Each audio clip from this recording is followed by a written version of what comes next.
Bueno, antes de nada quería hacer un pequeño inciso. Hoy va a ser un podcast al principio un poco diferente, porque no solo vamos a hablar de la vida de Alex, que ahora os contaré quién es, sino que vamos a hablar también de cambio climático, afectación en océanos y muchas otras cosas de las que Alex sabe muchísimo más que yo soy un poco inculto en ese tema, ¿no?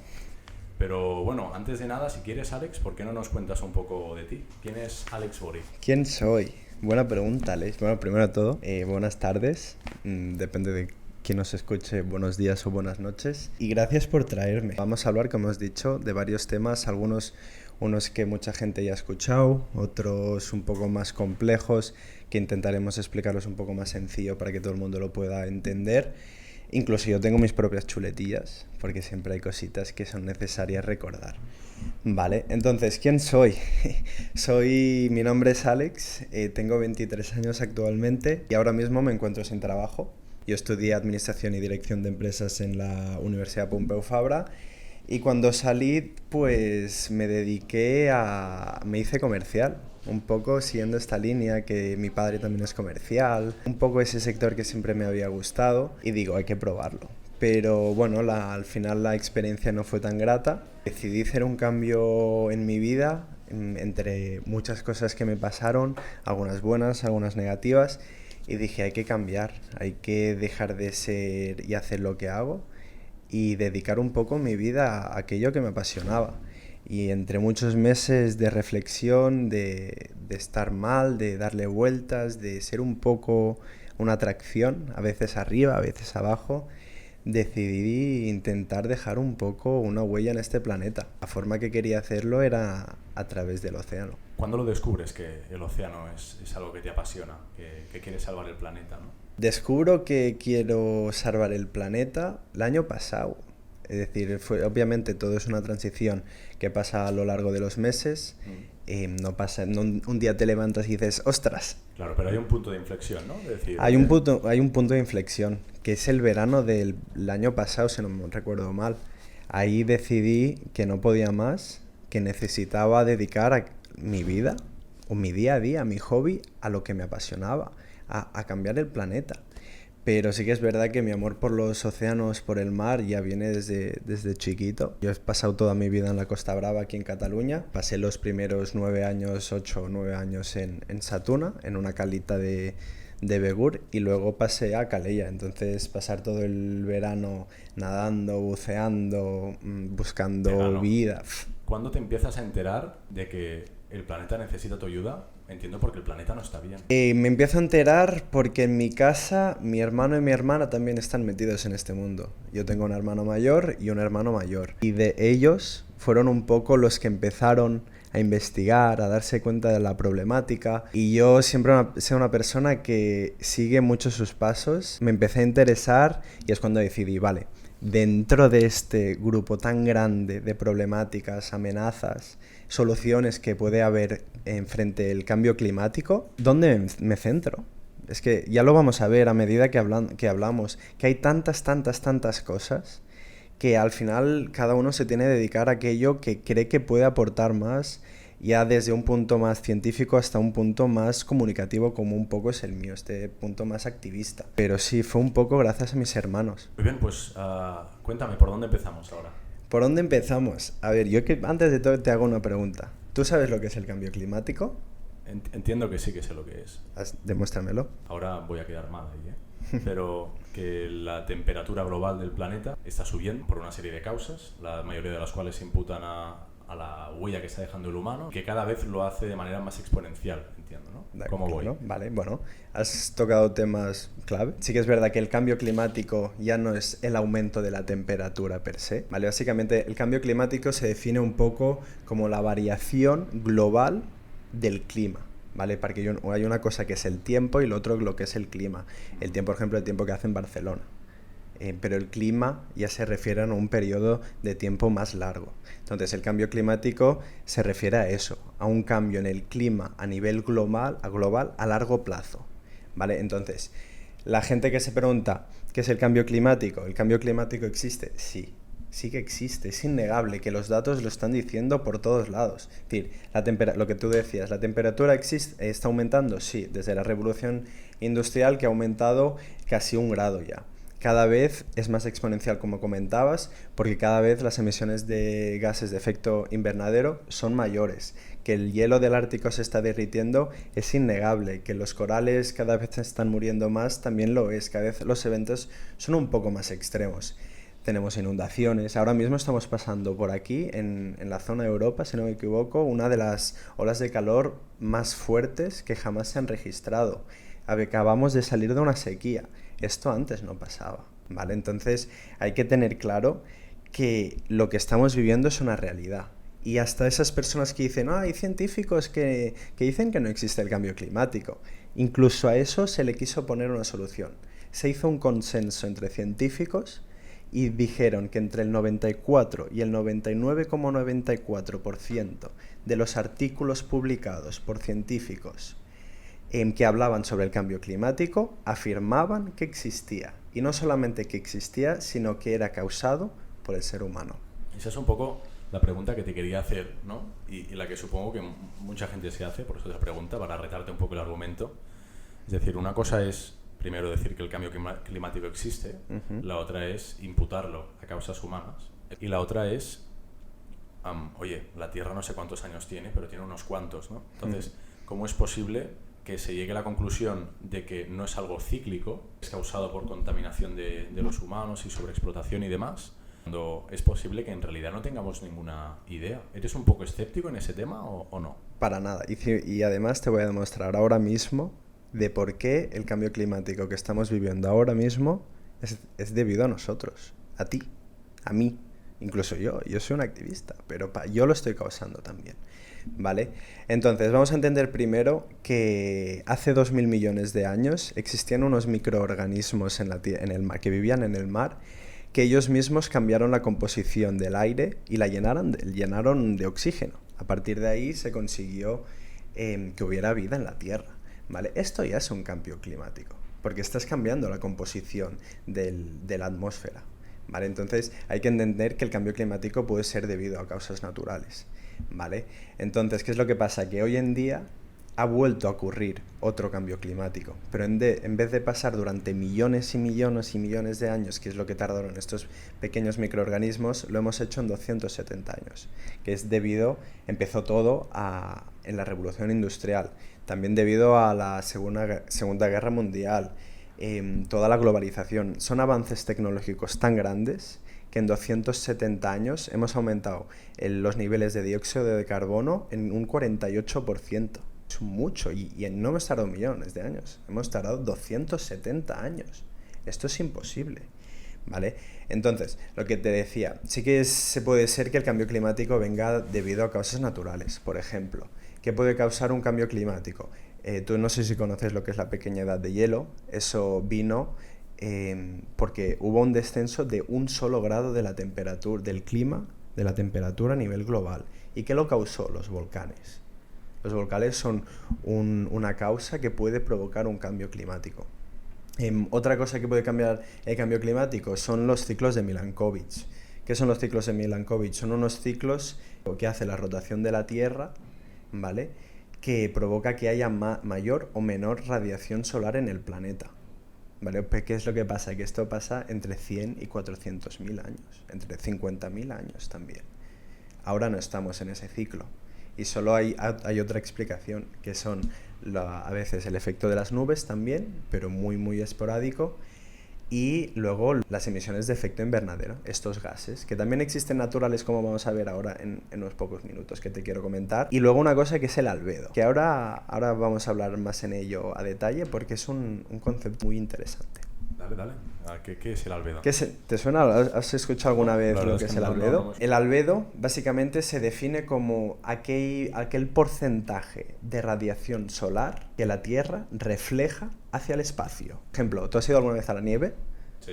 Pues aquí cuando te sacas las gafas de sol, ¿qué pasa? Te alumbras. Que te alumbras. Refleja, sí, claro. Exacto. Y los ojos molestan. ¿Por qué? Porque la nieve tiene un albedo del 80%. Eso significa que el 80% de radiación solar que llega a la nieve se rebota y se va para el espacio. ¿Vale? Por ejemplo, los mares, los océanos, que es donde vamos, tienen un albedo solamente del 6%. Eso significa que todo ese calor, toda esa radiación solar que llega, la capta. Por eso el océano es tan importante, ¿vale? Como vamos a ver más adelante.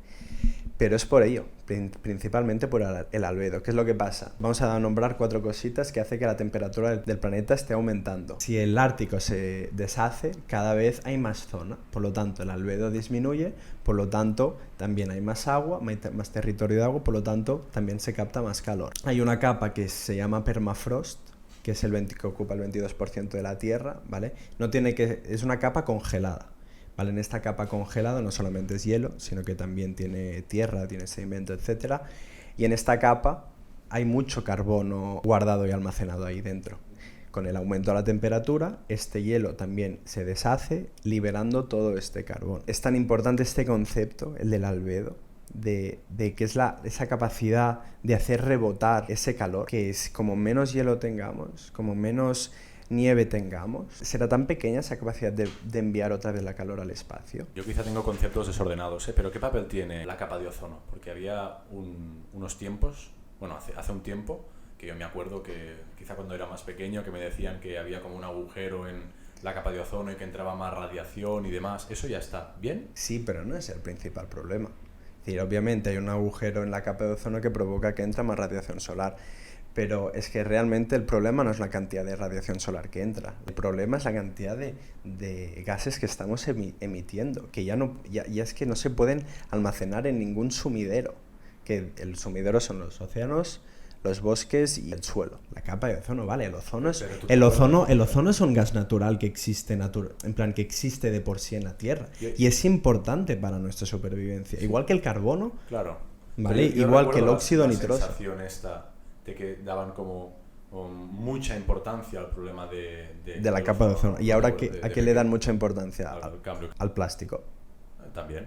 ¿No? Las pajitas. Dime tú qué movimiento hubo a nivel político, económico, social, el plástico de un solo uso. Obviamente es un plástico que no tiene ningún tipo de sentido y que contamina mucho. Pero no tiene nada que... Es decir, no es ni de lejos el principal problema estas pajitas. Vamos a ver luego más números. No te quieras adelantar. Vale. ¿Por dónde seguimos ¿vale? ahora? Entonces, lo que te comentaba, una parte es lo del albedo, ¿vale? Que refleja. Sí. Pero el otro lado es el tema de los gases de efecto invernadero, ¿vale? Estos gases existen de por sí en la Tierra. Son el dióxido de carbono, el metano, el vapor del agua, el ozono, que te he comentado, y el óxido nitroso, ¿vale? ¿Qué es lo que pasa? Nosotros necesitamos estos gases para vivir, pero dentro de unos límites, ¿no? Porque igual que en la Tierra, todos los organismos al respirar sacan dióxido de carbono, la propia Tierra es ella misma la que lo coge y lo vuelve a guardar. En los océanos, en el lecho marino, en los bosques, en el hielo, en las capas, en muchos lados. ¿Vale? Entonces ya ella misma tiene esa capacidad de conseguir un equilibrio para mantener esos niveles adecuados. Pero claro, estamos lanzando tanto gas, dióxido de carbono sobre todo, que ya los sumideros están llenos. ¿Cuáles son las principales causas de esta emisión de gases? Es decir, viene claro, el carbono llega a la atmósfera desde muchos lados, desde las fábricas hasta lo gracioso, el metano de los pedos de las vacas, hasta la propia pesca de arrastre que arrasa todo el suelo del fondo marino y levanta todo ese carbono que hay almacenado al fondo y sale a la superficie. Hay múltiples situaciones donde el carbono se libera hacia la atmósfera. Obviamente el que conocemos todos es la típica imagen de la fábrica con ese pedazo de chimenea que saca humo y humo y humo. Vale, los coches sacan en particular monóxido de carbono, que es aún más contaminante que el dióxido de carbono. Vale, entonces lo que te decía, la Tierra ya llega a un equilibrio. ¿Qué es lo que pasa? Que hemos lanzado ya tantos gases que este equilibrio se ha roto, ¿vale? Ya no tiene la Tierra esa capacidad para mantenerse. Entonces, bueno... ¿No crees que la Tierra por sí sola va a encontrar una solución para conseguir otra vez este equilibrio? No. ¿Sabes cuándo va a conseguir esas? Lo va a conseguir, yo te voy a decir cuándo lo va a conseguir, que es cuando nosotros nos extingamos. Así de claro te lo digo. O sea, que la Tierra nos va a extinguir, ¿no? El cambio climático es un concepto egoísta. Es que es así, y es que hay que verlo así, porque no estamos salvando el planeta, nos estamos salvando a nosotros. Estoy salvando a mis futuros hijos y a mis futuros nietos. Es decir, de aquí millones y millones de años, si nosotros nos extinguimos, el planeta volverá a su equilibrio. Quizás hay muchas especies de organismos que van a desaparecer y van a surgir otras nuevas, pero esto es el ciclo de la vida. Pero la Tierra se va a recuperar, nosotros no. ¿Tienes una opinión respecto a los coches eléctricos o no? A ver, Porque, mira, hace poco... Sí, el tema de las baterías me vas a comentar, de ¿no? las baterías y también es que... lo de que, no sé por dónde leí, que si todos los países cumplen su proporción de coches eléctricos en sus objetivos de la Agenda 2030, que no habrá suficiente electricidad para suministrar a todos los países. O sea... No habrá suficiente electricidad porque no se quiere. Porque no se ponen más campos de energía fotovoltaica. Porque la gente no pone placas solares en sus casas. ¿Por qué? Porque estos sectores no están lo suficientemente subvencionados. ¿O no? ¿Qué se subvenciona? Dime tú, ¿qué se subvenciona? Bueno, hay subvenciones, ¿no? Para las placas solares. Sí, bueno, pero accede a ellas. Obviamente cada vez hay más y cada vez irán más. Claro. Pero obviamente no vivimos en un mundo perfecto. Obviamente las baterías contaminan. Es decir, ¿pero tú te crees lo de los coches eléctricos? Volviendo a es decir, tú lo sabes, a mí me encantan los coches y yo de toda mi vida, yo tengo un coche soñado, que es el Ford Mustang GT500 Shelby Cobra de 1976. Ese no emite... Y ese contamina... que no lo sé, el día que pueda meterle una batería eléctrica a ese coche y le ponga un turbo para que pete como peta, eso va a ser mi sueño. Pero no vivimos en un mundo perfecto, Alex. Pero lo de las baterías que has comentado tú, eso no es surrealista, de tener ahí no sé cuántas baterías, que ahora no son de litio algunas, ¿no? Pero si una pila que la entierras y... Pero es como todo. ¿Cuándo empezó el mundo este? ¿Cuándo se empezaron a hacer coches eléctricos? Estamos en la primera fase, o en la segunda si quieres. Es que necesitamos tiempo, necesitamos mucha inversión, necesitamos compromiso de la sociedad que quiera invertir en este sector. Necesitamos inversión de la sociedad que quiera invertir en estas empresas para que le dediquen más tiempo a su investigación para poder conseguir que esas baterías también sean sostenibles y no tengan un impacto tan grande. Pero no lo hay. La gente aún quiere el coche de diésel o de gasolina. Porque también hay mucho... Hay que reconocer que hay mucho hate. La gente cuando ve un coche eléctrico pasar... Ni lo he visto. Porque no hace ruido. Bueno, pues que no haga ruido. ¿Y qué pasa? También son más caros, ¿no? Los coches... Bueno, ya se abaratarán. Ya, pero ahora digo... Bueno, pues ya se abaratarán. Todo el tiempo. Es decir, la gente conoce el tema del cambio climático, pero la gente no quiere cambiar y los cambios que se están haciendo se critican. ¿Por qué los criticamos? ¿Por qué no los apoyamos? ¿Por qué no los defendemos? Porque como que no interesan, pues no lo hacemos. Pues nos tapamos los ojos y yo no he visto nada. Bueno, sí, es un tema complicado, sobre todo cuando las soluciones empiezan a emerger, quizá no son buenas soluciones, quizá es una buena primera versión, pero claro, no es una buena segunda. Todo cambia. Vale, ahora sí, vamos al tema de los océanos. ¿Por qué te gustan tanto los océanos, aparte de por tu infancia y tal que nos has comentado? ¿Por qué le das tanta importancia? Es que es otro mundo. Tú te metes ahí abajo y hay un silencio. Para mí, los océanos es un sitio donde yo me puedo alejar de todo el mundo, incluso de mis pensamientos. Yo me sumerjo y lo único que oigo es, en caso que esté buceando, el ruido de las burbujas, o si estoy haciendo snorkel o buceando, quiero hacer apnea, pero es paz, es un momento de reflexión, de estar tranquilo, de estar contigo mismo y de encontrarte una ave vida marina que no has visto en tu vida. Tú has visto 50.000 veces un león. Es decir, tú piensas que la Tierra, el 71% de la Tierra es agua. El 80% de las especies que existen hoy en día viven en el mar. Nadie las ha visto. Pues es que es como bajar a otro mundo. Y eso te atrae. Al menos a mí, personalmente, y todas las personas que he conocido de este sector, les atrae. Y gente que le enseño, se meten porque es que engancha. Es una droga. Es una droga positiva. Para ti entiendo por qué es tan importante. ¿Y para el mundo? Para el mundo, ¿por qué es importante? Porque incluso la persona que vive en el punto más alejado del mar, de hecho en concreto es un punto en China, este es afectado por lo que pasa en los océanos y él incluso puede llegar a afectar a los océanos, ¿vale? Lo que ocurre en la zona ecuatorial del Océano Pacífico afecta al clima de todo el planeta.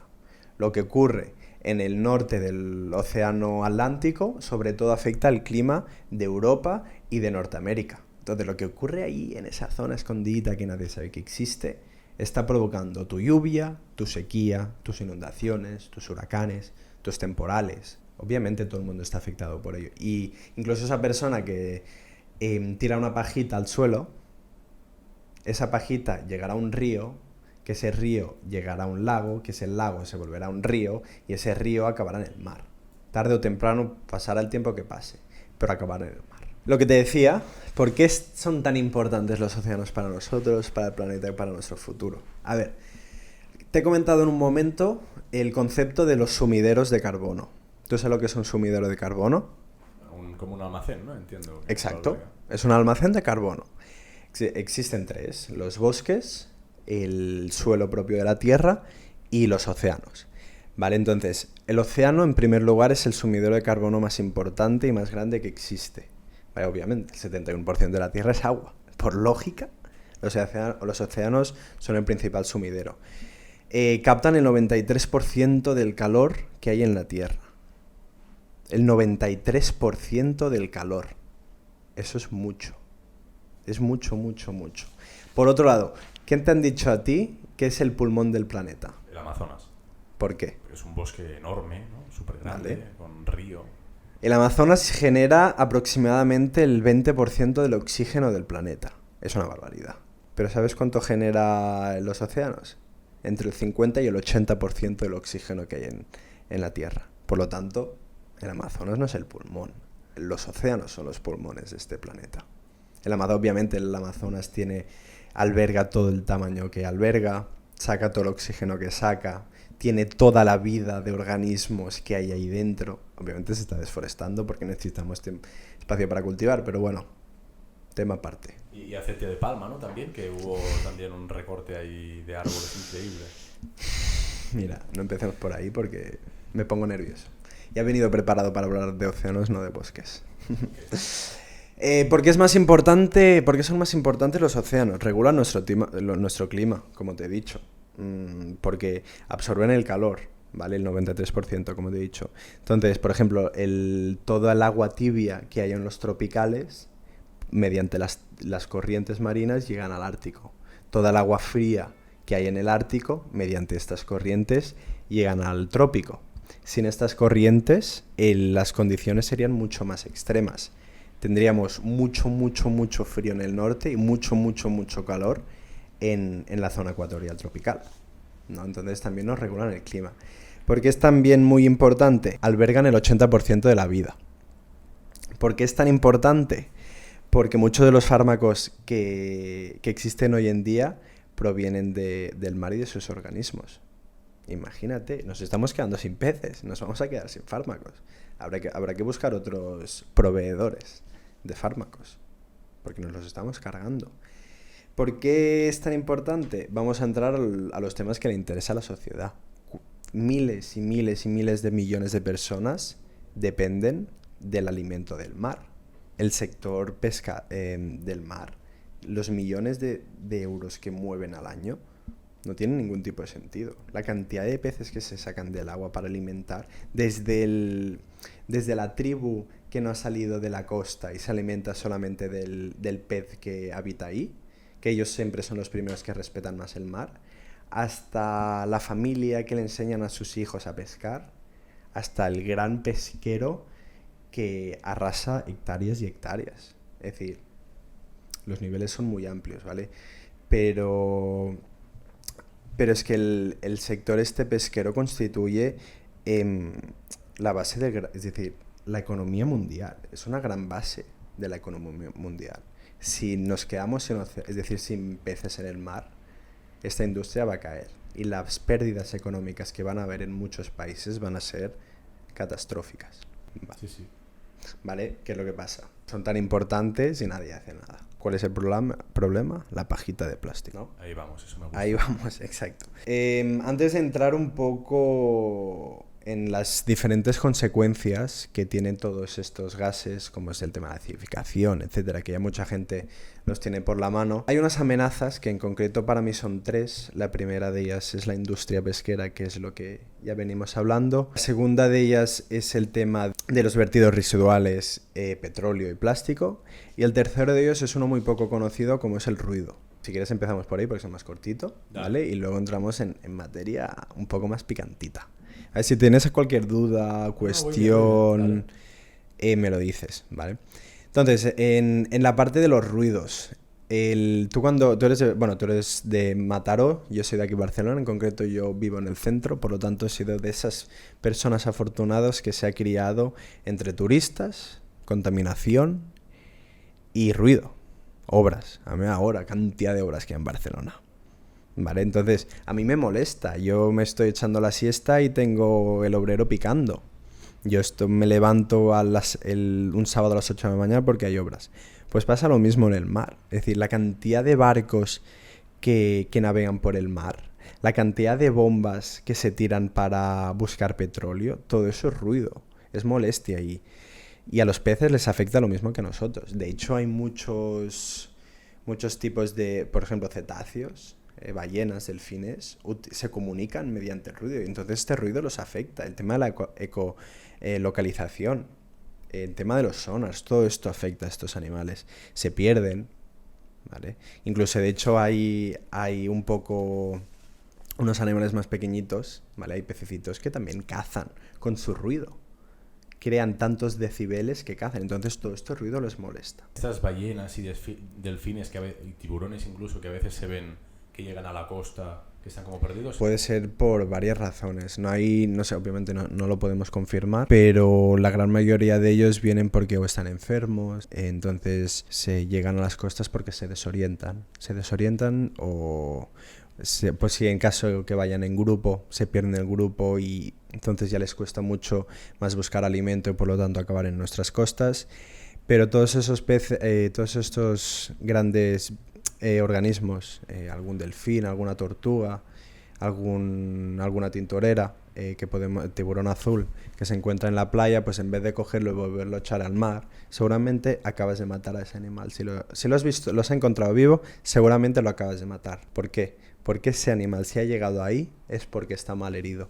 Y es necesario conocer los protocolos de llamar a dicha asistencia para que vengan a coger el animal y vean en qué estado está. ¿Vale? El Caram, por ejemplo, es un gran centro de recuperación animal de animales marítimos. Porque yo, quizás si viera ahí una tortuga que no está bien, yo la echas al mar. La cogía y la volvía a echar al mar.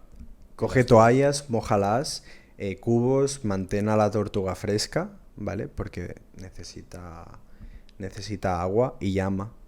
Si no te sabes el número, llamas a la policía al 112 normal, que te enviarán a la persona adecuada para que venga el dicho centro, coja la tortuga, la investiguen. En caso de que esté mal, pues la van a coger, a curar y una vez esté lista volverá para el mar en condiciones. Entonces, el ruido un poco, simplemente era comentarte un poco que también son ciudades lo que hay abajo. Entonces, también tenemos que tener en cuenta que tanto barco hay, tantas bombas para buscar petróleo, esto está afectando mucho a los peces. ¿Cuáles son los dos grandes problemas? Obviamente, pues el tema del plástico, los vertidos residuales, etcétera, pero para mí, para todo el mundo, el gran problema que hay hoy en día para los océanos es la industria pesquera. ¿Tú lo sabías eso? Me lo dijiste, pero antes de que me lo dijeras no lo sabía. ¿Tú lo has escuchado en algún lado? ¿Alguna noticia, algún periódico, algún artículo, alguna convención? Lo de las pajitas de plástico sí, pero lo del sector pesquero no.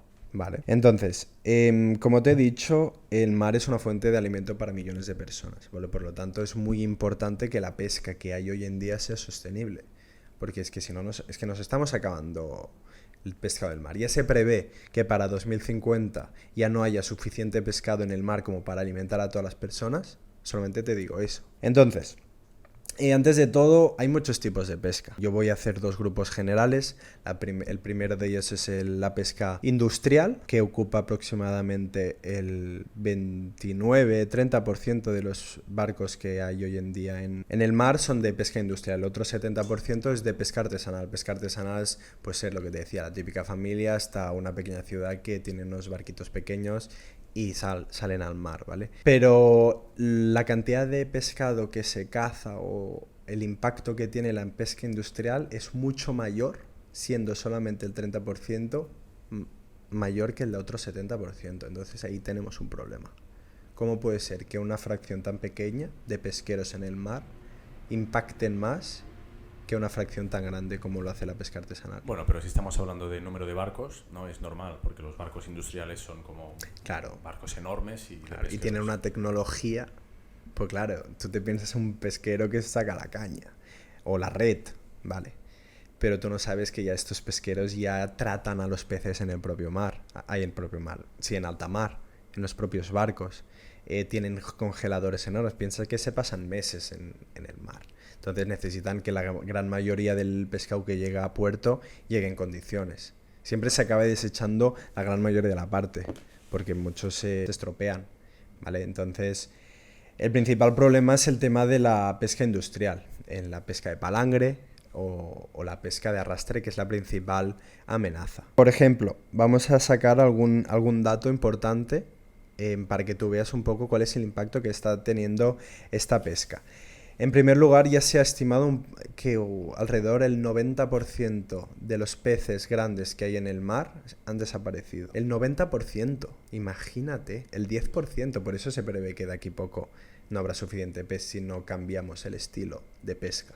La intentamos hacer un poco más sostenible. Te voy a hacer una preguntita. ¿Cuántos pesqueros crees que hay ahora mismo en el mar? Todo el mar, ¿eh? En todo el mar, en todos los océanos. Voy a tirar un triple. 200.000. 4,5 millones de pesqueros hay actualmente en el mar ahora sacando pescado. Es que pensaba que me dirías un poco más. Has tirado mucho a la baja, ¿eh?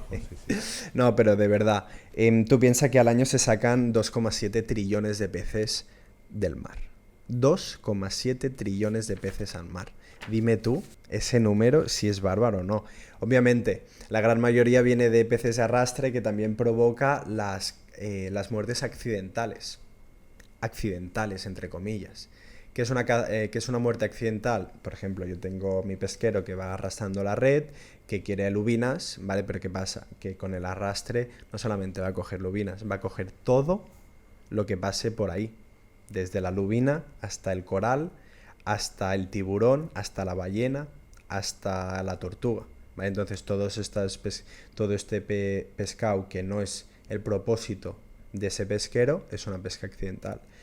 Entonces, grandes bichos, por ejemplo, aproximadamente mueren 300.000 delfines al año debido a la pesca accidental. Se matan alrededor de 100 millones de tiburones al año por la pesca de arrastre, esa pesca accidental. Entonces, obviamente, ¿cuál es la importancia de los tiburones? Yo soy un gran fan del tiburón, menos bicho. Y algún día voy a conseguir bajar a Sudáfrica o a Australia a bañarme con un tiburón blanco.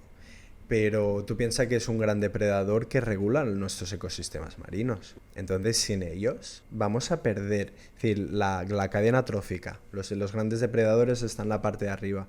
Si estos desaparecen, el segundo nivel, para decirlo así, se va a sobrepoblar. Entonces, como que no tendrá suficiente alimento para alimentarse, va a desaparecer. Entonces, dejemos a nuestros tiburones tranquilos. Vamos a bucear con ellos, que son preciosos, manteniendo la distancia, obviamente. Ni a bucear, hombre. No les molestes con tu ruido.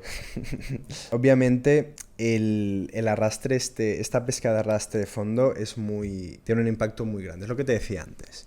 Tú piensas que es un barco que en esa red quizás se aproxima que unos 26 aviones comerciales. Imagínate cómo es la red. Se echan unos pesos a la red para que vayan al fondo y empiezan a moverse. Obviamente, todos estos pesqueros empiezan a levantar el suelo y a erosionar, levantando, sacando todo el carbono que está almacenado ahí. Entonces, se hizo un estudio, ¿vale? No hace mucho. No me sé la fecha en concreto, pero se hizo un estudio para ver cuál era el impacto en total de la pesca de arrastre. y se vio que el impacto era mayor, igual, pero incluso mayor a todo el impacto que tiene el transporte aéreo. Tú sabías que los aviones contaminan mucho, pero tú no sabías que la pesca de arrastre contamina más que los aviones. Se hizo un estudio aproximadamente, se sacaban unas 950 toneladas de carbono en un año por el transporte aéreo. Se calculó que la pesca de arrastre libera más de 1.000 millones de toneladas de carbono al año. Eso es una barbaridad. Yo sabía más o menos la cantidad de gasolina que gastaba un crucero. Sí, pero una cosa es es... ¿Cuál es la cantidad de gasolina? No lo sé, pero sé que gastaba como 2 o 3 días de todos los coches que había en Barcelona o algo así, por un viaje de un día o algo así. Era una locura también. Vale, pues imagínate, es que ya te estoy hablando del transporte aéreo y es que el transporte marítimo también tiene su impacto. Obviamente por todo el petróleo que dejan, los residuos que dejan, el ruido, atropellan animales. Hay muchos animales que salen a la superficie a respirar. Pues pasa el barco por encima y los mata con las hélices, con el golpe. ¿Vale? ¿Qué es lo que pasa? Entonces, una parte es esta de la pesca de arrastre que libera tanto carbono. Pero también hay otro problema, ¿vale? Que es el tema de las redes. ¿Para qué se hacen las redes? Para pescar. Si están en el pesquero, pescan, pero si esa red acaba en el mar, también pesca. La función la sigue haciendo. Aunque no sea el humano quien desarrolle directamente esa red, la red acaba en el agua y los animales se quedan enganchados y acaban muriendo. Igualmente, la función es la misma. ¿Qué es lo que pasa? ¿Tú conoces la famosa gran isla de basura del Pacífico? De plástico, ¿no? La isla de plástico, que es 3 veces más grande que Francia, de tamaño. Vale, pues todo el mundo se piensa que esa isla está hecha de pajitas. Voy a decir toda la entrevista, todo el podcast sobre las pajitas. Pues no. El 80% del residuo que hay en esa isla proviene de la industria pesquera. ¿Cómo te quedas? Loco. El 49% de los residuos que hay en esa isla son redes de pesca. Redes. ¿Y qué es el resto? El resto puede ser otro tipo de material que utilizan los pesqueros. El otro 20% es otro tipo de plástico. ¿Vale? Entonces las pajitas son el 0,03% de la isla de esa isla del Pacífico. ¿Cuál es la política y el movimiento político eco-friendly, sostenible, activista que se hace desde la sede central del gobierno de España? Las pajitas. El 0,03% de la problemática. ¿Y por qué nos atacamos a los pesqueros? Por 3 palabras. Porque no interesa. Punto. No tiene más. Yo creo que... ¿Por qué no interesa? Es que no interesa. ¿Por qué no interesa? Dímelo tú.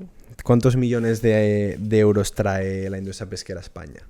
De hecho, España es de los 10 países que más contaminan por pesca de arrastre. La primera es China, con una diferencia descomunal. Rusia, Italia, Inglaterra, Dinamarca y España. Es que España estamos en todos lados. Es que es genial. Me encanta vivir en este país. ¿Y esto, hay alguna solución planteada para el problema de la isla de plástico o se va a quedar ahí? A ver, obviamente hay diferentes organizaciones, investigaciones, expertos que están buscando la forma de conseguir volver a coger este plástico y reutilizarlo. Pero hay otro problema. Es que claro, todo va a ser bastante negativo. Al final intentaremos ponerle un poco de luz al final del túnel, porque es que si no saldremos todos llorando como salgo yo cada día cuando me voy a la cama. Pero lo que vemos en la superficie solamente es el 1% del plástico que hay en el mar. El otro 99% se encuentra debajo del mar. Desde el fondo de las Marianas, que está a 12.000 metros, ¿vale? O en microplástico, lo que es muy difícil medir. Pero se calcula que solamente el 1% del plástico está en la superficie. Imagínate, es que ¿cómo vamos a trabajar eso? Es decir, la solución ya no es ir con un barco y recogerlo, que también, y buscar la forma de reutilizarlo. Lo que se ha de hacer es buscar otro tipo de consumo, reutilizar, quizás no utilizar tanto plástico, o utilizar plástico para... Obviamente hay cosas que son imprescindibles el plástico, pero intentar utilizar solo el plástico para aquello que necesitamos. Pero es deprimente, ¿no? Que la mayoría del plástico que está en el mar aún no tengamos casi los medios como para sacarlo de ahí. Es como hablamos de las baterías. Cuando empieza a surgir el problema y a tener ojos, la gente se empieza a dar cuenta, la gente empieza a hacer presión, empieza de cero a buscar la forma de solucionarlo, pero es que llevamos tanto tiempo contaminando que ya es tan grande la problemática que ¿qué vamos a hacer? Hay miles de expertos, científicos, biólogos marinos buscando la forma de reparar el daño hecho. Pero es que cada vez vamos a más. Si es que durante el tiempo que investigamos solucionarlo, estamos haciendo más daño. Necesitamos un apoyo gubernamental que empiece a hacer política, que no subvencionemos tanto a la industria pesquera. Intentemos modificar la dieta de la sociedad ya no digo, yo soy vegetariano, pero ya no digo convertir la dieta en plant-based, que obviamente lo apoyo, pero ya intentar regular el consumo de pescado y de carne. ¿Por qué no se hace? Porque la industria pesquera o la industria cárnica tienen un peso tan importante que no interesa. En el caso de la industria pesquera, por ejemplo, ¿no se podría igualmente seguir pescando lo que se está pescando, pero de una forma más sostenible? ¿Cómo lo haces? ¿Cómo vas a pescar lo mismo? Bueno, un poco menos, pero decir, a mantener la actividad, pero ciertos protocolos. ¿Qué protocolos? Te voy a decir el protocolo que dicen. Es decir, obviamente, por ejemplo, el sello MSC, ¿tú lo conoces? ¿Lo has visto alguna vez en alguna latitud? Vale. Hay un sello que es el sello MSC. Eso dice, es un sello que garantiza, que no garantiza nada, que el producto que tú te estás comiendo proviene de una pesca sostenible. La única forma de saber que ese pescado viene de una pesca sostenible y no ha causado muertes accidentales es que haya una persona en ese barco especialmente a vigilar todo lo que entra en el barco. ¿Lo hay? A veces. ¿Tú sabes la cantidad de gente que ha desaparecido auditando estos barcos y controlando? La cantidad de cuerpos que han aparecido en el mar debido a esto. Esto es heavy. Esto es fuerte. Esto da miedo, ¿eh? Tú piensas que... Es decir, hay otra problemática. Tú piensas que en España no pescamos en España. Nosotros nos vamos a los países que están en desarrollo y entramos y les sacamos el pescado. Obviamente nos quedamos en la frontera y de la frontera donde... En aguas internacionales. En aguas internacionales, pero de noche entramos y los peces también se mueven. Y nos consumimos el pescado de estos países que lo necesitan. Pero somos las grandes potencias que vamos y nos lo llevamos. ¿Has planteado ser inspector de estos? No, es algo que yo no tengo el valor para hacerlo. Yo me uno a otro barco, una organización que se llama Sea Shepherd, que son barcos militares, pero también necesitan todo tipo de voluntarios que van surcando los mares buscando este tipo de pesqueros ilegales. Piensa que en toda la zona de Rusia, etcétera, los pesqueros los manejan las mafias. Se han encontrado esclavos en pesqueros. Estamos en el siglo XXI, en 2023. Hay esclavos en los pesqueros. ¿Esto se sabe? ¿Tú lo sabías? Ni idea. Ese es el problema. ¿Por dónde vamos ahora? Porque yo ya no sé por dónde tirar. Es que imagínate, es que loco, ya me ha costado a mí cuando me dijiste, Alex, venga, hacemos un pequeño podcast hablando de esto. Esto no la de tiempo que le he dedicado yo tiempo a ver cómo organizo toda la información que hay. Sí, incluso me está costando a mí hablar de todo. Bien, Alex, lo has hecho bien. Vale. Entonces, el tema de los vertidos residuales. Ya hemos hablado un poco, lo tocamos un poco por encima y vamos a otros temas. Vale, pues el tema de la gran isla de plástico. Tú piensas que la gran mayoría de plástico que existe hoy en día es este microplástico que es muy difícil de ver, que llega al organismo, al pez, que el pez acaba en la mesa. A mí me han contado, yo tengo un amigo que me contó que estaba en un restaurante, pidió una dorada, si no me equivoco, y empezó a comerla, a masticar. Y no se lo podía tragar. Y se dio cuenta que estaba comiendo un chiclet. Ay, qué asco. Un chicle, se encontraron un chicle dentro de una dorada. Imagínate, es que debe ser. La dorada tenía gusto a mentol, por eso, ¿no? Es que no se tuvo que lavar los dientes luego. No, pero es un caso muy pequeño, pero... Y además que hay también el... ¿Cómo se llama el gusano este del pez? Del pescado. No sé cómo se llama yo. No me acuerdo. Que por eso lo congelan, porque lo tienen que... Bueno, no sé, yo veo que hay tanto vertido y tal, yo como muy poco pez. Claro. Muy poco pescado, porque es un poco eso, que no sabes de dónde viene, que con la cantidad de contaminantes que le hemos ido echando el mar, súper tóxicos y demás, a mí me da un poco de cosa comer pescado. ¿Te gusta? Bueno, ¿Qué te gusta? No, ¿El marisco o el pescado? No, el pescado, el marisco no me gusta. ¿No te gusta el marisco? No mucho. Salvamos al bogavante al menos. Bueno, el bogavante sí que me gusta. No, pero bueno. A ver, ¿qué hacemos con todos estos vertidos? todas las explosiones petroleras que hay, bueno, es que ¿qué le vamos a hacer? Es que yo creo que, Si como, es que como hay la mentalidad ahora esta ya del daño ya está hecho y solucionarlo es tan difícil, es como, bueno, pues... claro, porque hay la falsa creencia de que un individuo no puede hacer nada por sí solo, obviamente. Es decir, yo solo, si no hubiera nadie en el mundo que me apoyara, no vamos a hacer nada. Pero la suma de los individuos mueve masas. Entonces, obviamente lo que yo hago tiene un impacto. Yo no lo veo, pero tiene un impacto. Vale. Toda la persona que me escuche, luego va a ser ella misma la responsable en decidir qué va a hacer. Obviamente. Sí, claro. Pero yo ya he hecho mi mensaje. Algo, un poco, voy a afectar a alguien. Y yo ya lo he conseguido. Yo ya iría recapitulando un poco. Vale. Sí, no, claro, sí. Mira, simplemente te voy a... Para en estos últimos 10 minutos, un poco, te voy a hablar rápidamente de las consecuencias un poco, porque la gran mayoría de la gente ya las conoce. Entonces voy a entrar solamente en dos, que para mí son las que menos gente conoce. Entonces, las que más se conocen, uno, la acidificación, obviamente. ¿Vale? A niveles químicos, el carbono cuando entra en el agua se deshace, se rompe y se acidifica. ¿Vale? Obviamente el ácido provoca que muchos organismos se mueran. ¿Vale? No vamos a entrar más en ello, ya se conoce. El tema del calentamiento que está subiendo la temperatura, ¿qué provoca? Pues que los organismos tengan que migrar. Por lo tanto, encontremos especies en sitios que no deberían estar. Pero ¿qué es lo que pasa? Los corales no se pueden mover, mueren. ¿Vale? Ese es uno de los temas que quiero entrar, el tema de los corales. Por otro lado, el tema de la subida del mar. Obviamente, si el hielo del Ártico se deshace, eso va a provocar que el nivel del mar aumente. Y no solamente eso, el agua, cuando se caliente, se expande. Por lo tanto, por ejemplo, en 2100, en Barcelona, lo que está en Barcelona, va a subir 0,75 metros. ¿Tú sabes lo que es eso? Tu chiringuito del bar que te gusta tanto, el Espinal de Mataró, ya no va a estar. Voy a comentar esto así rápidamente, este tema de los corales y un tema de zonas muertas, ¿vale? El tema de las zonas muertas. Cada vez el oxígeno, hay oxígeno para que los organismos vivan. Entonces, en los últimos 40 años, las zonas bajas en oxígeno o zonas muertas han aumentado entre un 3 y un 8%. El oxígeno ha disminuido un 1 y un 2%. Parece poco, pero es mucho. Tú piensas que los organismos necesitan oxígeno para vivir. La circulación oceánica, que lleva el oxígeno de todas las zonas superficiales al fondo. Esta circulación está cambiando debido a la temperatura del agua. Por lo tanto, y a toda la zona más profunda se está quedando sin oxígeno. Todo lo que vive ahí o migra o muere. Otra cosa es el tema de la estratificación, que es lo que hace que el agua se mezcle.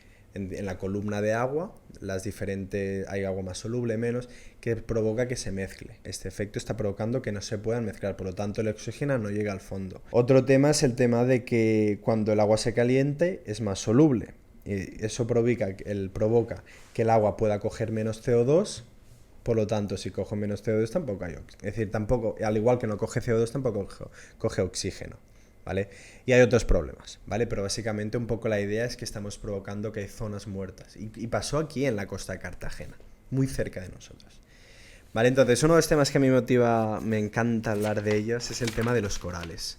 ¿Por qué? Porque yo soy un fan de los arrecifes. Yo tengo un sueño de bucear por el arrecife de coral de Australia, que no lo sabes tú bien. Lo que te decía, a ver, los corales son... Tú y yo lo hemos hablado alguna vez. Los corales son tan importantes para nosotros, los arrecifes, desde que son barreras naturales que cortan las grandes olas, desde también son la fuente de muchos fármacos para nosotros. Los corales, los arrecifes de coral, piensa que albergan el 25% de las especies de organismos que hay en el mar. Ya el 50% de los arrecifes de coral han desaparecido. Y se prevé que de aquí poco van a desaparecer el 100%. Estoy diciendo que el 25% de los organismos del mar van a desaparecer. ¿Tú sabes el impacto que puede llegar a tener esto? Es tan grande. Entonces, el efecto que vemos es el tema del blanqueamiento del coral, porque el aumento de la temperatura del océano provoca que los corales no puedan obtener esos nutrientes que necesitan para alimentarse, para vivir y sacar esos colores tan bonitos que vemos en las imágenes. O si tienes suerte con tus propios ojos. Pero al aumentar la temperatura no se pueden nutrir, lo que provoca que se queden blancos, que es un poco el esqueleto. Lo comento por si alguna vez veis alguna imagen de algún coral blanco, es porque no está muerto, pero es el esqueleto. Entonces, o la temperatura del agua vuelve a recuperar su temperatura normal, Entonces se puede recuperar el coral, pero lo normal es que ese coral acabe muriendo. Y principalmente un poco las consecuencias de los océanos son eso. Ya hemos hablado un poco de todo. ¿Qué podemos hacer?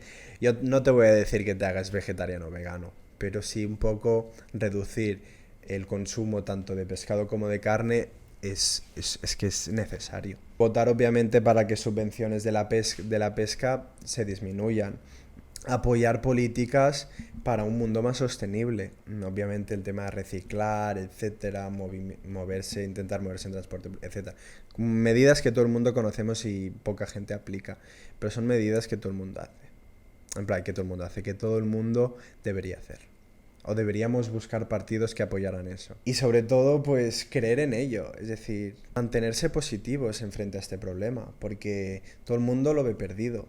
O todo el mundo que lo conoce lo ve perdido. Yo sé gente que lo ha dejado de luchar o dice, yo no voy a tener hijos. Pues ten hijos y lucha. Haz algo, muévete. Yo comunico. Yo tengo mis acciones individuales. Yo colaboro con Buceanos, una agencia de expediciones de buceo, para transmitir este mensaje de conservación y protección de nuestros océanos, pero yo ya estoy haciendo mi parte y te lo juro que estoy mucho más tranquilo desde que lo hago. Pues yo solo le pido a la gente una cosa: cree en ello y lucha por ello. Básicamente, es mi mensaje final. Hemos de cambiar este estilo de vida de consumo de bienestar. O si lo queremos mantener, mantengamos nuestros recursos, porque sin ellos, este consumo y bienestar va a desaparecer. Por lo tanto, intenta dejar para el futuro, para tus hijos, un sitio mejor de lo que tú has vivido. Porque tú estás muy contento, pero quizás tus hijos no lo van a estar. Muy bien, Alex. Pues ahí lo dejamos. Oye, aplauso. No te puedo aplaudir porque estoy aguantando el micro, pero muchas gracias por esto, tío. A ti. Gracias por dejarme utilizar estos minutos para transmitir. Todo tuyo, te ha quedado muy guay, tío. Si pues cualquier persona tiene alguna duda... Eso es bueno, estamos en tanto Spotify, YouTube, también en los vídeos así pequeñitos de clips en Instagram, TikTok, y desde ahí lo podéis comentar. O me pueden escribir directamente y debatimos. Y estará Alex ahí. ¿Vale? Muy bien. Genial. Gracias, venga. Tío.